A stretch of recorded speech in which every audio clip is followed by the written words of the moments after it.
At dahil wala ngang tigil ang pag-ulan, eto at magluluto tayo ng sinabawang ulam. So meron na ako ritong naka-prepare mga nahiwa na gulay. Then gagamit tayo ng baka. Para siyang nilaga. Natikman namin to sa Cebu. Nung nagstay kami doon, dinala kami ni Ma'am Eva. Shout out Ma'am Eva kung nanonood ka. Ang tawag nila dito is pochero. Na para siyang nilaga kasi masabaw talaga siya. Dito kasi sa atin ang puchero, 'di ba, may tomato sauce. Doon nilaga style. Kaso merong kamatis, ganyan. So pwedeng baboy, pero baka yung sinerve sa amin ganon. So ito yung lulutuin natin ngayon. So magpainit na tayo ng mantika kasi igigisa natin yung sibuyas at kamatis. Hindi ako maglalagay ng bawang. Bali dito, pagsasabayin ko na yung sibuyas at kamatis. Malalaki talaga yung hiwa ko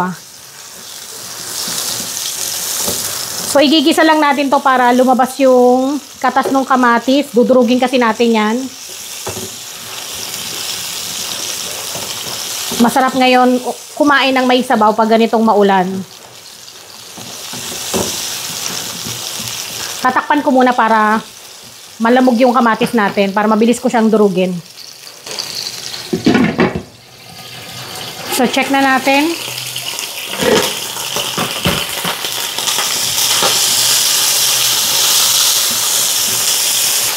Hindi ko siya alam kung paano niluto. Pero, chinek ko na lang doon sa mga nagluto neto na mga Cebuano or sa Bisaya, ganito rin yung luto nila. Naglalagay din sila ng mais. Pero wala tayong mais kasi nga hindi yata tag-mais ngayon at dahil nga maulan. Pag nagisa na natin yan, ilalagay na yung ating baka.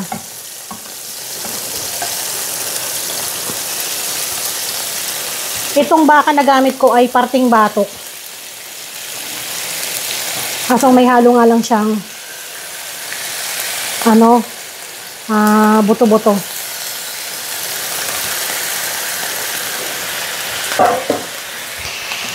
Kasi masarap kapag malitid yung ganyan. Ayan yung masarap. Sangkotsahin lang natin.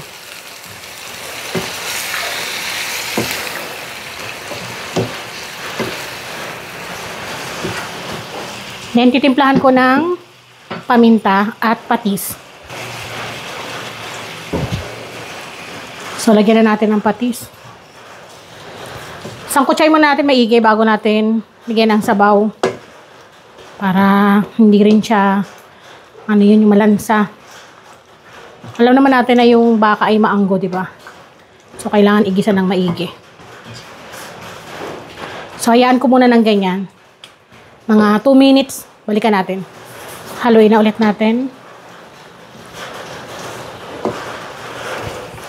Ang bango, pero hindi lahat kumakain ng baka. Kaya, sorry na lang doon sa mga hindi kumakain ng baka. Ako gusto ko to lalo na yung mga ganyan, Yung mga litid-litid na yan. Kapag napalambot yan, ako, ang sarap. Tapos may patis. Kalamansi, sili. Pinabaliktad-baliktad ko. Para talagang nanunuot yung timpla. Ganyan. Pero hindi ko nakita kung paano lutuin nila to. Basta nasarapan kami nung kumain kami sa Cebu neto. Akala ko, yung sinerve sa amin is, bulalo, o kaya nilaga. Tapos pochero pala daw ang tawag nila doon. Sabi ko, ganun pala.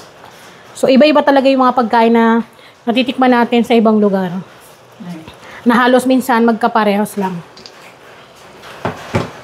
So, kapag okay na, pwede na tayo maglagay ng tubig para mapalambot natin tong baka.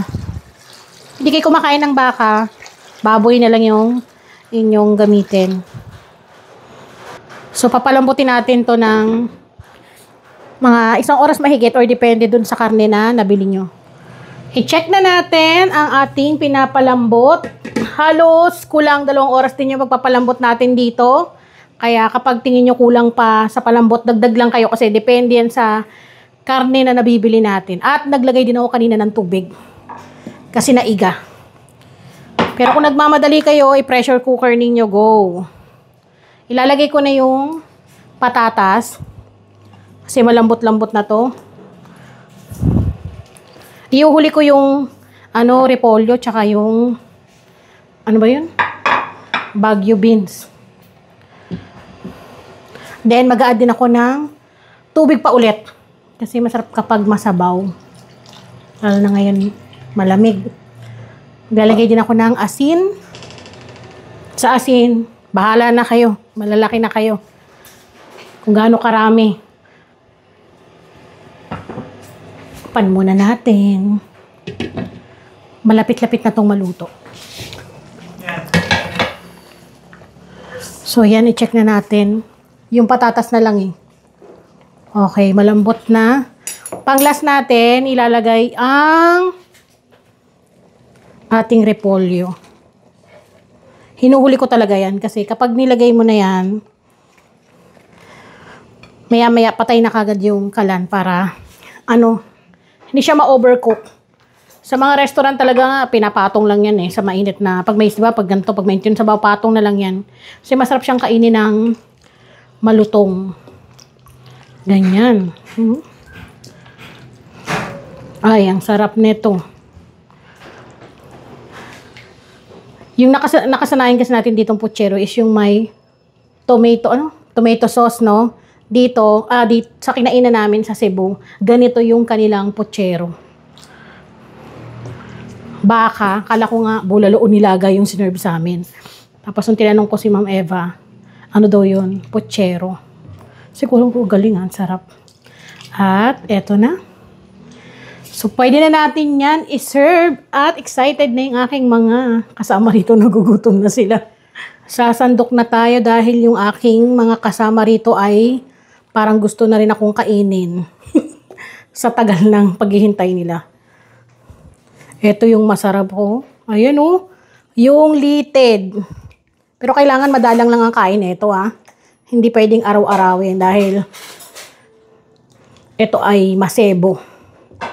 Kapag kumain ka nito, pagkatapos mong kumain, inom ka ng tsaa or kape.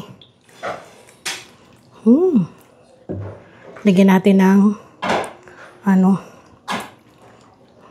Baguio beans. Ay, sarap.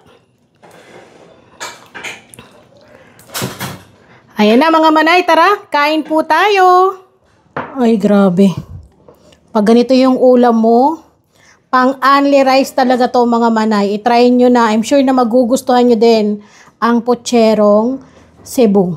Again, disclaimer lang hindi ito yung authentic. Ginaya ko lang kasi nga nasarapan ako dun sa nakain ko. At ngayon ko lang siya naluto. Sana magustuhan din ng mga kasama ko dito sa bahay. So, yan lang po.